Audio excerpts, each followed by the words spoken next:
The family of a British jihadi killed while fighting in Syria have spoken for the first time since his death. Iftikhar Jaman, a 23-year-old from Portsmouth, was killed in December whilst fighting for ISIS, one of the most extreme organisations operating in Syria. They've been accused of summary executions, beheadings and savage beatings of their opponents. His family has spoken exclusively to Channel 4 News and claimed their brother died for an honourable cause and say he's a hero to many Muslim youths in Portsmouth. It's thought that hundreds of young British Muslims have journeyed to Syria and joined radical Islamist groups. You may find some of the image in Darshana Soni's report disturbing. Bloody hell, I'm going to buy some hair clips. I actually have some hair clips. This is Iftikhar Jaman, a 23-year-old from Portsmouth. I really like Osama bin Laden, I'll be honest. I mean, he looks like a nice guy. When you see pictures of him, yeah, he actually looks like a really nice guy. Last summer, he left his job in a call centre and, like hundreds of other British Muslims, signed up with the deadliest fighter group in Syria. ISIS are accused of savage atrocities, including the beheading of civilians. And yet, this video shows how Jaman's death is now being eulogised by some British Muslims. For the first time, we hear from his family. They know that it's not a case of being brainwashed, it's just a case of he done what he believed was to be right. The way he died was such a noble way, and you couldn't ask for a better way to leave this earth. Just how did this British-born child end up dying on the streets of Syria? The judge needs evidence. In this video, Jaman is seen trying to convert people to Islam in Portsmouth town centre. He had grown up on these streets, which he called home. Jaman had never been to Syria, never spoke a word of Arabic. I'm going to do a plaque because I really like doing plaques. In fact, at times, like many other young men, he seemed more concerned with what he looked like. If you guys are complaining about my forehead, yeah, because you probably are, because my forehead's quite big, I got to admit, like, I'm looking at it now, I'm like, whoa, that's big, man. He's an average guy from Portsmouth City, a small town. Is him? That's a nice picture, I like that. That's in Gunmouth in Portsmouth. For an average guy with no experience, doesn't even speak the language of Arabic, to go out there and do that, it's just something so surreal. But that average guy, whose parents run an Indian takeaway, left behind everything he knew and ended up joining ISIS, the Islamic State in Iraq and the Sham. These pictures show their savage treatment of civilians, of other rebels, even of fellow Muslims who don't subscribe to their version of Islam, including summary executions. ISIS is so brutal that even Al-Qaeda has disowned it.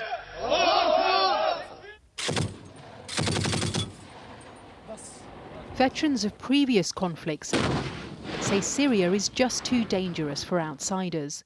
We spoke to a man who once fought for the Mujahideen in Afghanistan and worked alongside Osama bin Laden as a recruiter. In a rare interview, Abdullah Anas told Channel 4 News that he now advises British Muslims not to go to Syria. Jihad is not a Eurostar trip. Jihad is a hard time, blood, fighting, attacking. So jihad is circumstances of jihad. War, is it? It is war. But Iftikhar Jaman's family say he went with his eyes open, that he made an informed decision to help the oppressed. It's an argument that some in his community have sympathy with and presents a huge challenge for the security services.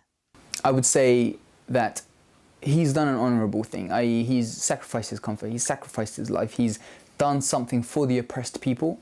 He saw an issue and he physically dealt with it in the way that he could.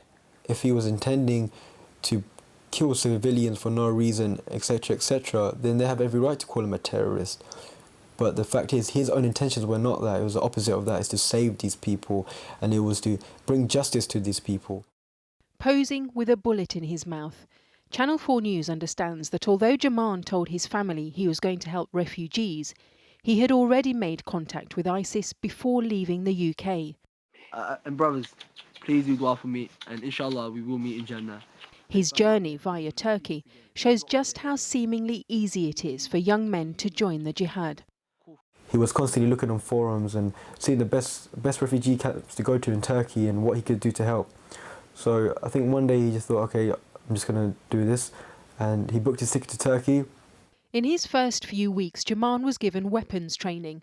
Like all new recruits, he then had to spend a period of time on guard duty.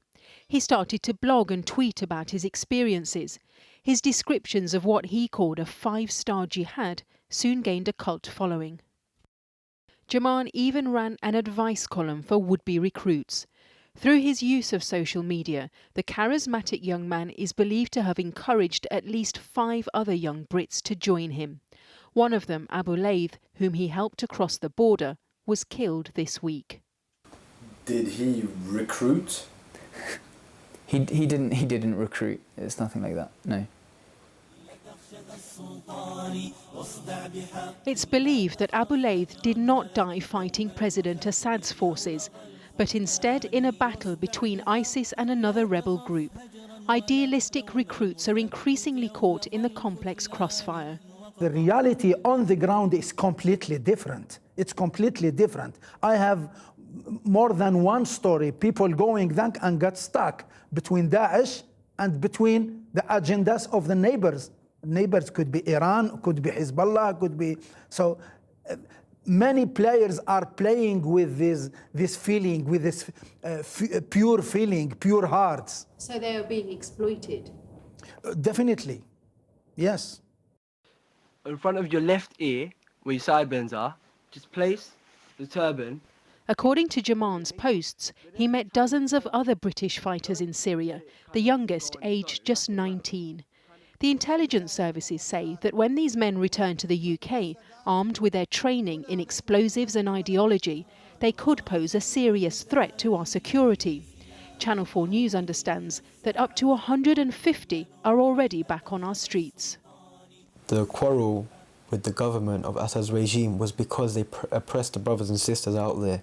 Whereas, for example, David Cameron is not exactly going around killing Muslim children, women, and doing all sorts of them and killing the men. He's not doing that. So our quarrel is not with the UK or the government. Jaman always maintained that he wasn't a threat to the UK because he never intended to come back. And after 6 months, he got his wish. Promoted from guard duty, these pictures show his brigade getting ready to fight. It was Jaman's first battle, and it would be his last. Then we got the news.